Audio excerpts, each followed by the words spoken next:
Pansin natin na it implies sa banal na kasulatan na ang church membership ay something na inaasahan na gagawin at ginagawa ng mga naligtas. Dapat, yun yung sinasabi ng Biblia. Na yung mga taong naligtas, ayon sa naaral natin kanina, automatic na yon. Na yun na yung kasunod.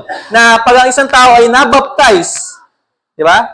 Kaya sa Bible, walang taong hindi nabaptize. Tandaan yung baptism, mahalaga yan. So, kung may mga hindi pa na-baptize dito, mahalaga ho yan. Tandaan nyo, ang baptism, ito po yung ginagawa ho natin na bilang unang hakbang sa pagsunod natin kay Kristo.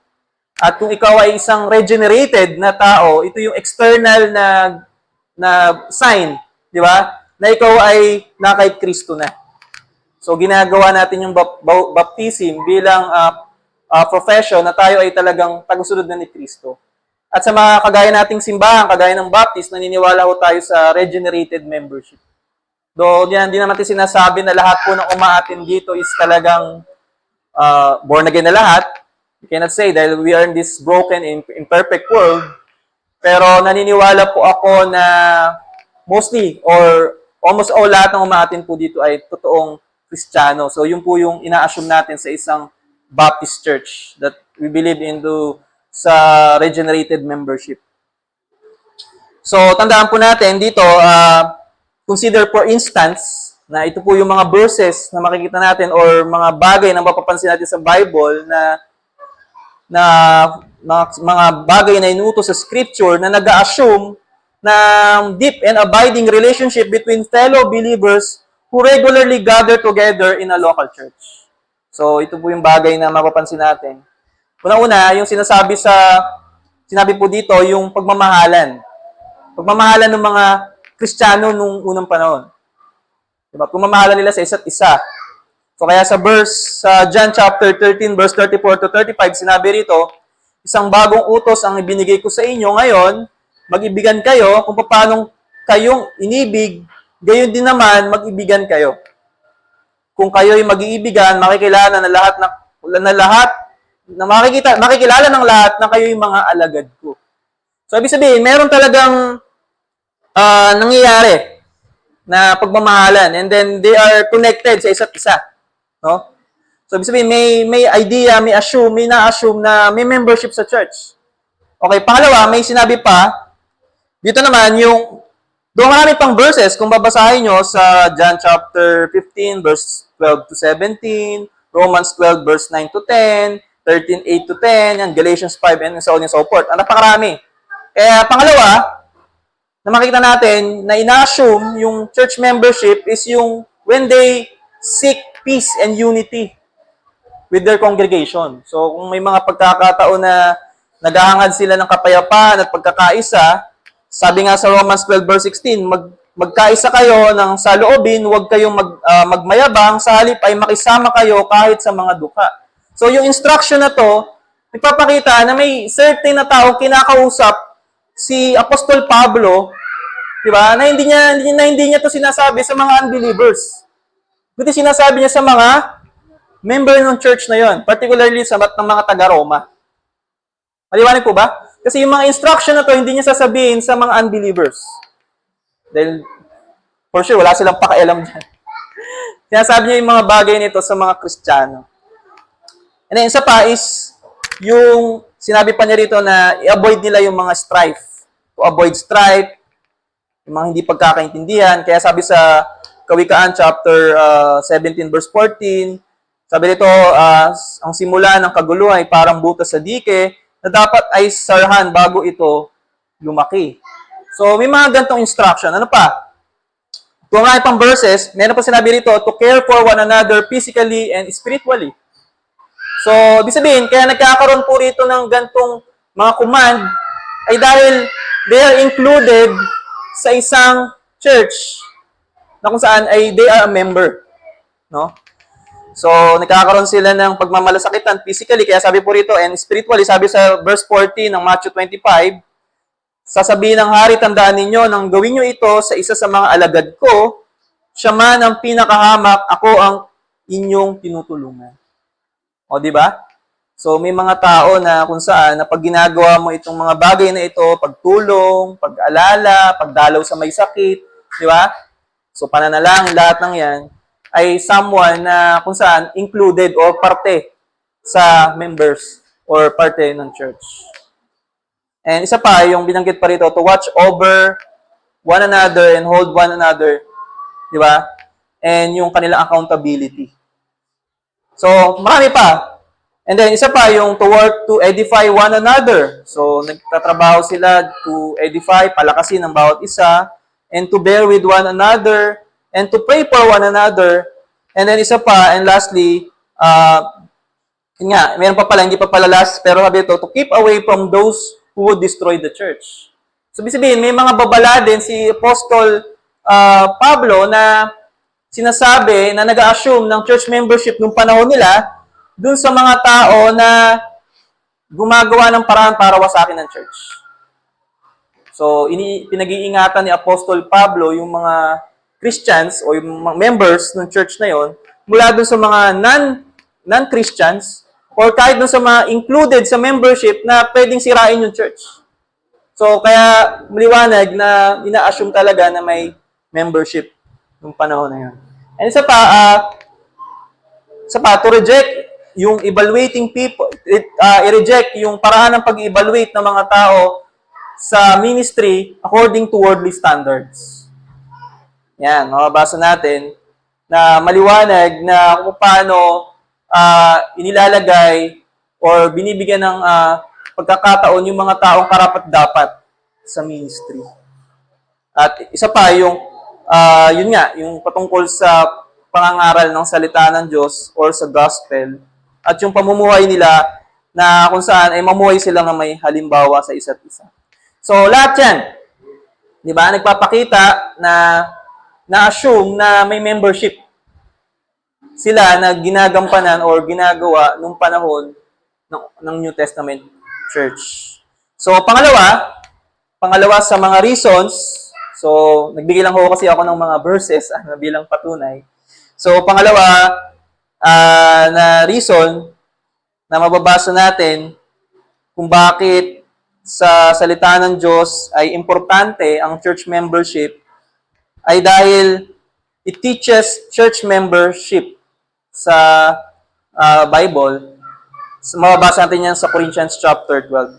So dito sa Corinthians chapter 12, isang another place sa scripture na explicitly na dinidiscuss ang church membership. Tandaan natin, maraming mga verses sa Bible na makikita ninyo na laging nababanggit yung salitang katawan ni Kristo. Okay? Which is sa ibang religion ay iniiba nila yung paliwanag tungkol dito. Ginagawa nilang literal, kagaya na lang sa mga INC, di ba? Na para daw ikaw ay maligtas ay kailangan maging parte ka ng katawan ni Kristo. Kaya parang ang point nila literally is pag umanib ka sa kanilang church ay doon ka maliligtas. Di ba? So, ganun yung paliwanag nila.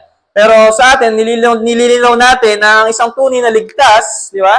Isang tunay na kumilala kay Kristo ay automatically part na siya ng katawan ni Kristo. So, hindi po nakakaligtas yung pagiging part ng katawan ni Kristo, pero yun po ay isang bunga or mararanasang bunga ng isang tao na naghahangad siya na maging parte or maging kasama doon. So, kanina nabanggit ko na yung about sa universal church, local church. Kaya maliwanag po yung analogy, yung mga bagay na to na nababanggit. At kung babasahin po natin sa Corinthians chapter 12, yung mga sinasabi doon na yung katawan ay maraming parte. Diba? Hindi ko na babasahin dahil haba po tayo, pero maliwanag po doon na nababanggit na yung katawan ay maraming parte at yung mga parte na to ay may mga kanya-kanya silang roles. So, ibig sabihin, kung may role ang isang parte at siya ay members ng katawan, so ibig sabihin, may maliwanag na sinasabi sa Biblia na meron talagang membership. At kailangan mo maging part nun upang makagawa ka or magawa mo yung role mo bilang isang Kristiyano. At syempre, alam natin sa chapter 12 ng Corinthians na ang nagpo-provide ng kakayanan at yung gift ay syempre ay ang Diyos pa din. Para magampanan mo yung role mo bilang parte ng katawan ni Kristo. So, ang punto lang, yung analogy ng body in the Bible as Christians, as a members of the body of Christ, na kung saan ay maraming parts, ay nagpapakita na ang Kristiyano ay included sa katawan, na nangangahulugan na they became member at meron silang role na gagampanan bilang church. So, pangatlo, na reasons ito, the New Testament images. So, may makikita tayong mga New Testament images for the church that implies church membership. So, may mga makikita kayong images. Nabanggit ko na yung body. Yan. So, pangalawa naman, yung God's household. So, hinahalin tulad yung church or yung church bilang pamilya. Di ba? So, tayo dito sa church, we are brothers and sisters. Maliwanag? Sabi sabihin, kung may tao na hindi anak ng Diyos, maliwanag, yung mga unbelievers, at maliwanag na kung may mga anak ng Diyos, ibig sabihin, may differentiation. Yung hindi member at member. And we know na yung mga taong member, we know na sila yung mga taong kumilala kay Kristo Jesus. So, hinalintulad din yung spiritual na bahay. Yan. So, yung mababasa natin sa 1 Peter chapter 2 verse 5 na yung spiritual na bahay, so kung babasahin natin yan, tayo daw na mga Kristiyano ay parte ng spiritual na bahay na yon bilang mga bato. So, maliwanag po ba? So, kung ikaw ay parte ng isang bahay, sabi sabihin, nangangahulugan, it implies na you are a member of it. No? Yun lang naman po yun. And isa pa, yung salitang, alam ko, madalas nyo ito naririnig, kahit kay Jesus Christ, yung may kawan na sinasabi. No? May kawan. So, yung kawan, maliwanag, kung may kawan, syempre, so, particularly, kung sabing kawan, group siya. At kung sinabing sheep, yun yung individual. So, yung individual na sheep ay nagiging parte siya ng kawan. So, ibig sabihin, meron talagang bilangan na nangyayari. Di ba? So, ibig sabihin, kung sa isang kawan ay merong 100, sabi nga, di ba, sabi ni Jesus Christ, at pag may nawalang isa, anong ginagawa ng pastol? Hinahanap niya. So, ibig sabihin, may binibilang talaga. At alam nila na mayroong taong part at may taong hindi naman part. So, isa yun sa mamaintindihan natin kung bakit meron talaga sa Bible na membership. So, ang punto lang is those images was meant to imply that Christians are belong to a group which he is part of it and a member. So, and then pang-apat, no, yung pang-apat na reason na maintindihan natin tungkol dito sa membership, kung bakit importante siya, ay yung church discipline. So, ito yung bagay na isa pa sa pinakamahalaga din na maintindihan natin. Na konektado po yung church membership sa church discipline. So, kung may na-include sa church membership, yung church discipline po, ito yung way para tanggalin kung ano yung hindi karapat-dapat or exclude sa membership yung mga taong nag-profess na sila'y Kristiyano pero makikita na sila'y pasaway. Okay? Okay naman sila ay hindi talaga totoong Kristiyano. Well, ang church discipline po, yan po ay isang paraan na mababasa natin sa Biblia na biblical din naman. Hindi po para, hindi yan para bigyan tayo ng parusa or pahirapan or pasamain ng ating loob. Hindi. Kundi actually, ang church discipline po ay ginagamit din ng Diyos para tayo ay graciously, di ba, na turuan at malaman natin kung ano yung pagkukulang sa atin. Di ba? At actually, yung proseso po ng church discipline, ginagawa din po ito bilang, yun nga, proseso siya na mababasa ho nyo sa Matthew chapter 18 at graciously ginagawa ho siya. Ibig sabihin, ginagawa ho siya ng pagmamahal. And last resort na lang po is yung i-exclude po yung isang member sa isang church. Di ba? Ito yung, kumbaga sa maintindihan natin, yung may tiwalag na idea. or may mga taong tatanggalin sa membership. Yung po ibig sabihin ng church discipline. Last resort na ho yun. Pero maraming pa pong prosesong gagawin para ang isang tao or kung maaari ay wag siyang magpatuloy doon sa kanyang ginagawang kasalanan. So, kaya mababasa ho niyo yan sa Matthew 18.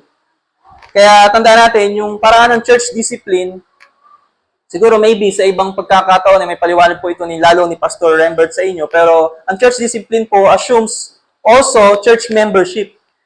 Sabi ni Mark Dever, the New Testament expects every Christian to link arms with others in a local church where all the members can help one another follow Christ.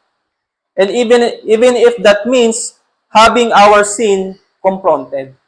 So, yun po talaga yung maintindihan natin sa church discipline na kinukompronta ho yung kasalanan. At pag yung tao ay nagrepent sa kanyang kasalanan after niya makompront through the process of church discipline, mare-restore naman siya. At may babalik, di ba, sa kung ano man yung kalagayan niya. So, kaya, to clarify, tandaan natin, biblical po ba ang church membership? Ayon sa mga nabanggit natin kanina? Siyempre, absolutely yes. Di ba? So, it is on every page, di ba, ng lahat ng mababasa natin sa New Testament. At dahil ang mga apostol nagsulat, di ba? So, nagsulat about dito, at alam po natin na meron talagang local church na yun talaga yung kung saan nandun yung mga Christians na nagkakatipon. Hindi po pwede talaga na ang isang Kristiyano ay Lone Ranger. No? Wala pong Kristiyanong Lone Ranger na mag-isa siya na namumuhay bilang isang Kristiyano at hindi siya included sa church. So, there's no such thing as Lone Rangers, Christian. Though, sinasabi natin na for some cases, may exemptions din naman to. Pwede kasi na sa isang lugar wala talagang church na maaatinan. Tapos yung mga sa sobrang layo na talagang mga lugar or sa bundok, di ba? At wala pang mga sound churches. Pwede natin sabihin na may mga ilang tao doon na talagang in their own, they are living as a Christian. Pero ako naniniwala sa panahon natin, di ba, providentially, na nagpapadala ang Diyos ng mga tao na ginagamit niya to church plant. And ako naniniwala sa lugar na to ay dinala si Pastor Rembert para sa inyo. At ito yung lugar na kung saan dito kayo magtitipon-tipon sa church na to. So that is why ako naniniwala yung idea ng Lone Ranger is hindi talaga applicable sa mga kagaya ng ganitong mga lugar, lalo sa lugar natin, di ba?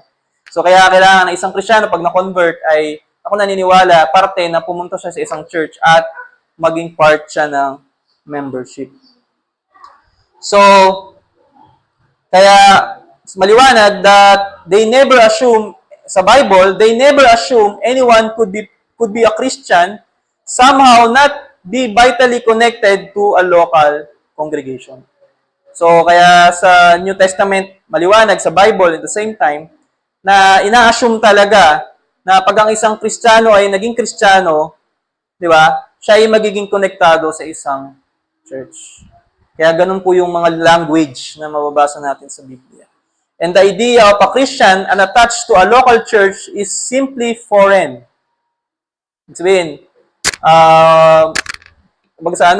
wala silang idea sa ganun, yung panahon nila. Na ang isang Kristiyano na hindi attached sa church, wala silang idea sa ganun sa New Testament. Talagang they are always and lagi na ina-assume na ang isang Christian ay part ng isang church. So, bilang punto, gusto kong iwanan sa inyo that being Christian, di ba?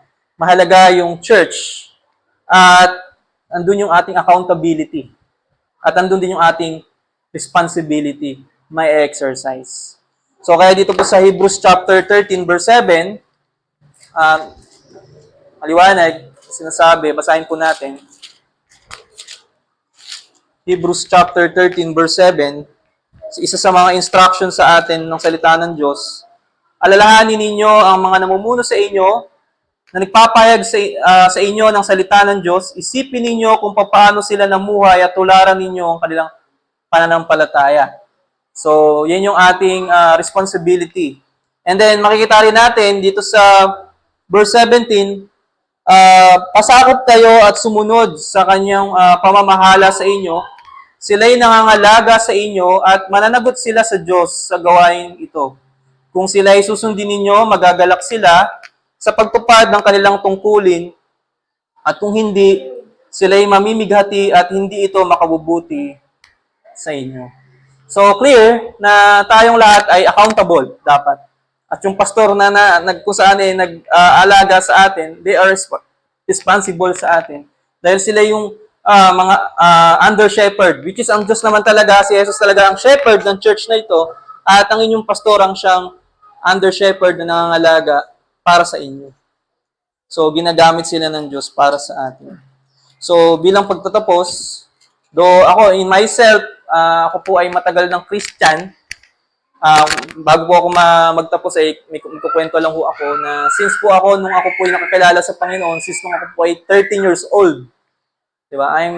Nung 13 years old po ako na-convert, ay naghanap talaga ako ng local church na aatinan. Bagaman hindi naman po Reform Bap yung naatinan ko. Pero nakita ko sa sarili ko yung pagnanasa at pagnanais na maging part ng isang local church. At yung church na naatinan ko noon, ay lahat ng services inaatinan ko po.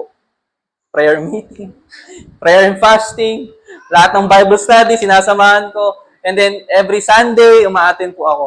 So kaya napansin ko talaga na imposible na ang isang tunay na Kristiyano na kumilala kay Kristo ay hindi maghahangad na maging parte ng isang local church. Or sa panahon natin, sa Reform Bap or sa Reforming, ay magkaroon po ng maliwanag na church membership or meaningful church membership. And then, bilang challenge na lang po sa isa't isa, tandaan natin, by considering it or taking heed of church membership, tandaan po natin, it was an expression, di ba? Hindi lang ito para sa ating benefits or kapakinabangan, pero tandaan po natin, higit sa lahat, it will honor God. Di ba? It will honor God. Then sinusunod natin yung mga utos niya. And then also, we glorify God by doing that. Di ba nga sabi sa Corinthians 10, whether you eat or drink or whatever you do it for the glory of God. So, kung sinusunod ho natin yung mga bagay na pinapagawa ng Panginoon, legitimately, ay napapapurihan talaga ang Diyos. And then, yun nga, and if someone sa lugar na to, na hindi pa member, you should know and consider to commit, di ba? To be one of the members ng church na ito. And if you attend this church, that's good. Yung iba rito na hindi pa member, okay yan. Kung umaattend kayo sa church na to, that's good. And if you participate in whatever activities, okay yan. Attending Bible study and fellowshipping to one another, okay yan. Pero kung hindi ka pa part ng membership, di ba? Tandaan natin, importante siya at ito po ay kailangan nyo sa inyong spiritual journey. Sige, tayong lahat po ay yumuko at pumikit. Tayo po manalangin. Father God, we know na you are really good at faithful sa bawat isa sa amin. Kaya naniniwala po ako na itong bagay na ito na inyo pong pinaunawa at pinaintindi sa amin ay something na para sa aming ikabubuti. At ito po yung bagay, O Diyos, na nilalaan nyo, O Diyos, sa bawat isang Kristiyano, maunawaan nila na kumbaga sa aming kapanahunan, bagaman, O Diyos, ay nakakaligtaan na yung mga ganito at maaaring nai-chopwera na sa ibang mga churches. Pero sa aming mga churches ay aming nire-revive, aming nire-restore yung mga gantong itong mga gantong practices ng church membership at church discipline. At naniniwala kami na as we focus lang naman for today for the church membership, ay naniniwala ako na naiintindihan po ito ng bawat isa sa amin. Kaya masalamat na we know na sa pamumuno po ni Pastor Rembert, Lord, sa church na ito, naniniwala ho kami na pagpapalain niyo palalo ang simbahang ito. Hindi lamang po sila dumami sa kanilang numbers, and we know that is the work and the sovereign work of God. But also we believe na, O Diyos, na lalalim pa sila at lalong lalago sa kanilang pananampalataya at relasyon sa inyo. Maging sa kanilang kaalaman at sa kanilang pagkakaunawa sa inyong banal na kasulatan. Kaya masalamat po at ito po aming panalangin sa inyong makapangyarihang pangalang Jesus. Lahat po tayo magsabi ng Amen. Amen. Sige po. Acts chapter 2 or Gawa, chapter 2 verse 38. Nabagabag ang kanilang loob nang marinig ito, kaya tinanong nila si Pedro at ang iba pang mga apostol, "Mga kapatid, ano ang dapat naming gawin?" Verse 38, sumagot si Pedro, "Pagsisihan ninyo talikuran ang inyong mga kasalanan at magpabautismo kayo sa pangalan ni Jesucristo upang kayo'y patawarin at tatanggapin ninyo ang kaloob ng Espiritu Santo." At verse 39, sapagkat ang pangako ay para sa inyo at ang inyong mga anak, sa lahat ng nasa malayo, sa bawat taong tatawagin ng ating Panginoong Diyos. Marami pang inilahad si Pedro upang patunayan ang kanyang sinabi at nanawagan siya sa kanila, iligtas nyo ang inyong mga sarili mula sa parusang sasapitin ng masamang lahing ito. Kaya't ang mga naniwala sa pinangaral niya ay nagpabautismo at nadagdagan ng mga alagad ng may 3,000 katao ng araw na yon. Verse 42, nilaan nila ang kanilang mga sarili upang matuto sa turo ng mga apostol, magsama-sama bilang magkakapatid, at magsalo-salo sa pagkain ng tinapay at manalangin. Sa verse 43 po, dahil sa maraming himala at kababalaghang ginawa ng pamamagitan ng mga apostol sa Jerusalem, naghari sa lahat ang takot at nagsama-sama ang lahat ng sumasampalataya at ang kanilang mga ari-arian ay tinuring na para sa lahat. Ipinagbili nila ang kanilang mga ari-arian at ang napagbilan ay pinamahagi sa bawat isa ayon sa kanyang pangangailangan. Araw-araw sila ay nagtatipon sa templo at nagpira-piraso ng tinapay sa kanilang mga tahanan na masaya at may malinis na kalooban. Nagpupuri sila sa Diyos at kinalulugdan sila ng lahat ng tao at bawat araw ay dinardag sa kanila ng Panginoon ang mga inililigtas. So, salamat po sa pagbabasa ng kanyang banal at makapangyarihang salita. Sige, tayo pong lahat muli ay manalangin. Aming Diyos na buhay, salamat sapagkat niloob niyo ho na makapag-aral kami at niloob niyo makapangaral po ako dito ng inyong mga banal na salita. At nawa sa mga pag-aaralan ho namin ay samahan niyo ho kami at tulungan na maunawaan po namin ito. Nawa ang inyong biyaya ay siyang maging kalakasan namin at naway magningning o Diyos at masilayan namin ang kagandahan ni Kristo mula sa mga pag-aaral na ito. At makita rin po namin ang aming responsibilidad bilang mga Kristiyano. Kaya masalamat at inaasahan ho namin ang inyong pagtulong, ang inyong paggabay hanggang sa dulo ng aming pag-aaral ngayong umaga. Ito po aming panalangin sa pangalan ni Jesus. Amen. So, ako po naniniwala na yung bawat isang narito ay assume na lahat po tayo ay ligtas na, di ba? Lahat po tayo ay nakakilala na sa Panginoon, di ba? At kung meron man po ritong hindi pa kumikilala sa Panginoon, ay naniniwala ako na ang Diyos po ang nagliligtas sa biyaya at habag niya po sa atin. So, alam po natin na sa pamamagitan ho ng evangelism, ang tao ho ay nakakapakinig ng mabuting balita at naliligtas sa kanyang pagtitiwala kay Kristo. Naalala ko lang, nung panahon po nung pandemic, lahat naman po tayo ay naapektuhan dito po. So marami po ang mga taong nasa bahay lang at hindi ho makalabas ng bahay for so long. Maraming panahon, maraming taon, ilang taon din tayong nasa bahay at din makalabas.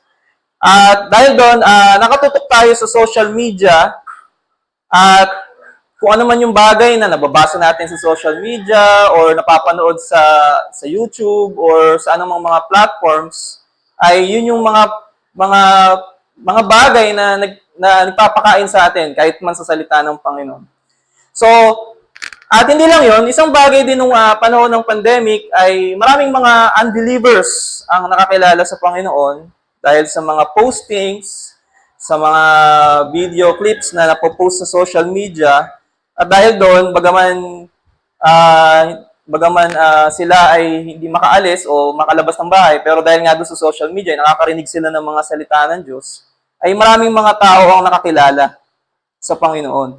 So, sa dami may mga nakakausap kasi ako nung pandemic na sa social media sila nakakilala sa Panginoon. May mga video silang napanood ni Paul Washer, kung kilala niyo yun, si John Piper, sila John MacArthur, at yun yung nagbukas ng kanilang kaisipan tungkol sa mabuting balita.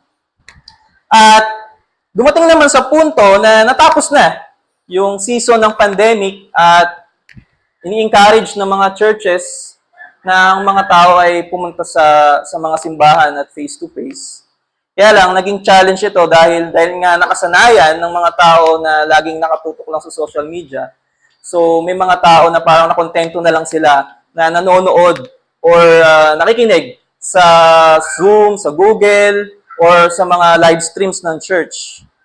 Kaya parang dito na-emphasize yung kahalagahan ng pagpunta sa mga simbahan o sa mga face-to-face gatherings.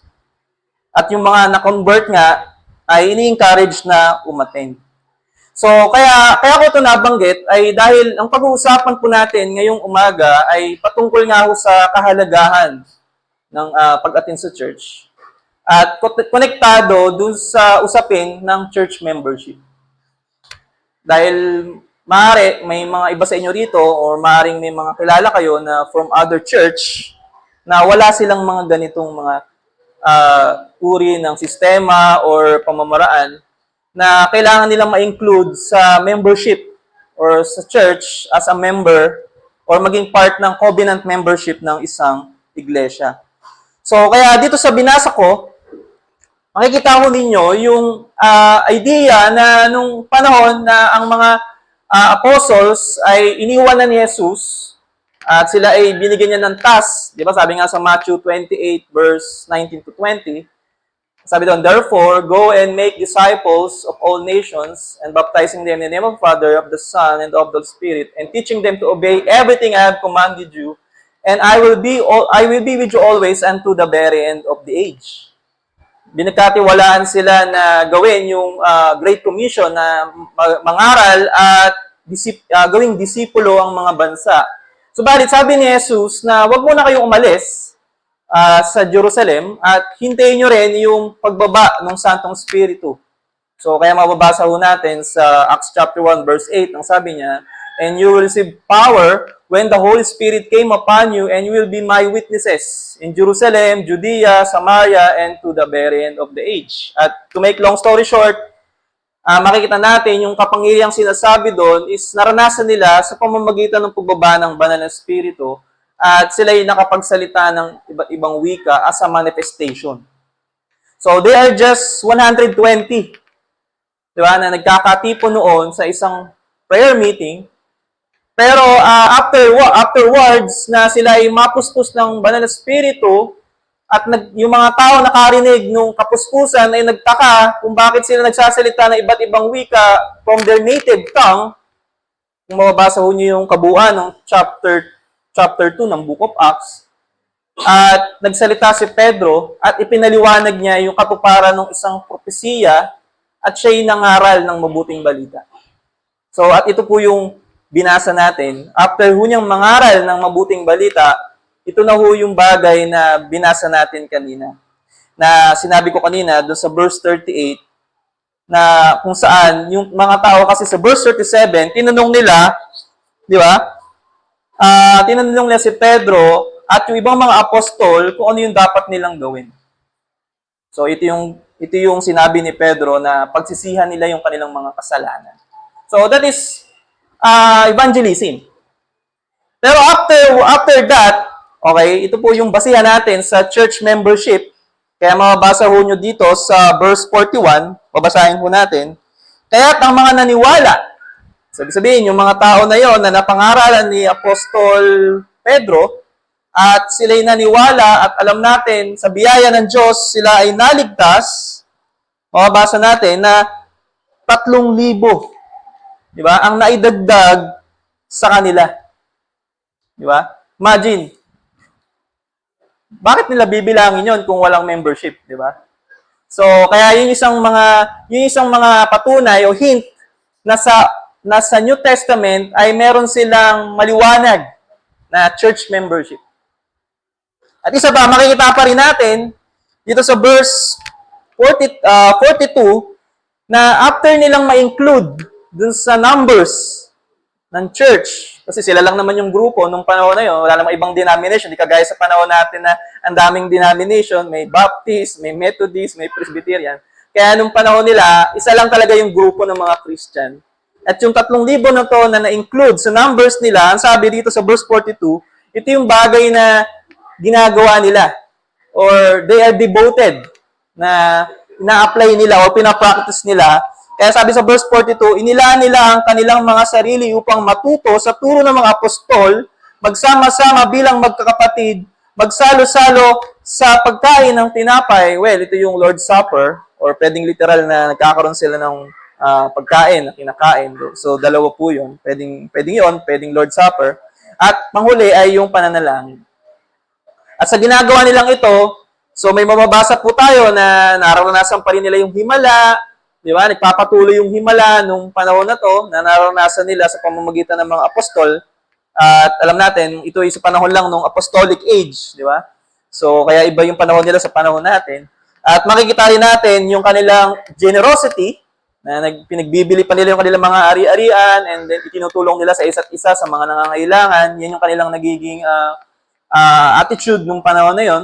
At makikita rin natin yung kanilang eagerness na magsama-sama, na araw-araw silang nagkakatipon sa templo, nagpipira-pirso ng tinapay, sa kanilang mga tahanan na masaya at may malinis na kalooban. At sa verse 47, makikita natin na nagpupuri sila sa Diyos at kinalulugdan sila ng lahat ng tao at bawat araw ay idinadagdag sa kanila ng Panginoon ng mga nagliligtas.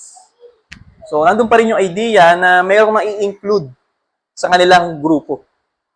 Actually, hindi na sila small group, hindi lang sila medium group, hindi large group. Imagine for a short period of time, from 120, 3,000, at sabi pa ay araw-araw ay dinaragdag sa kanila ng Diyos yung mga taong inililigtas.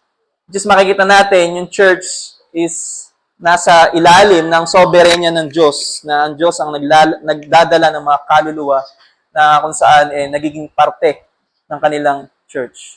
Okay, tandaan po natin, pag sinabi po kasing church, ayan, nababanggit ko na rin naman So, pag sinabi po kasing church, tandaan po natin, ang ibig sabihin po niyan, from the Greek word is ecclesia. When we say ecclesia, the called out people. So, ito yung mga tao na kung saan ay namatay si Jesus para sa kanila. At ito yung mga taong tinawag ng Diyos mula sa dilim papunta sa liwanag. At isa pa, ang church ay hindi po yung building, di ba? Kundi yung mga tao. So, kiniklaro lang po natin yan. So, ito pong pinagdadausan natin ng pagtitipon ay hindi po ito yung church, kundi ito lamang po yung church building. Ang church po ay yung nandito. Yung mga tao. Maliwanag po.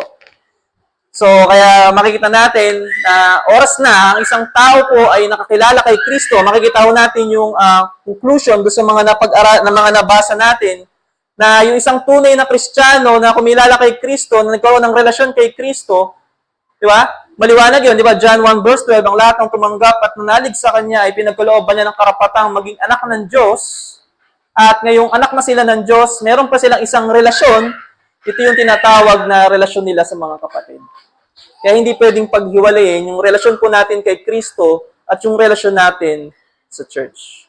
Doon, nililinaw ko po sa inyo na hindi naman po nakakapagligtas ang church membership. Hindi po nakakapagligtas ang pagsali sa isang iglesia, pero maliwanag na nasa isang tunay na Kristiyano na nagsisi at nanampalataya kay Kristo at kung sino si Kristo at kung anong ginawa ni Kristo sa krus, ay siya eventually maghahangad na maging parte ng isang church or maging parte ng church or ng mga taong pinili ng Panginoon at kanyang pinipon. So isa rin kasing paliwanag ng church is assembly. They are assembly of believers. So kaya mga kapatid, binigyan ko lang kayo ng konting background ngayong umaga. At makita rin natin yung sinabi po rito ni Mark Dever. So sabi po sa 9 marks of a healthy church, a biblical understanding of church membership. Sabi po rito ni Mark Dever, sabi niya, a few passage in the New Testament seem to refer to the church in abstract. So, abstract, meaning pinapakita yung universality nito.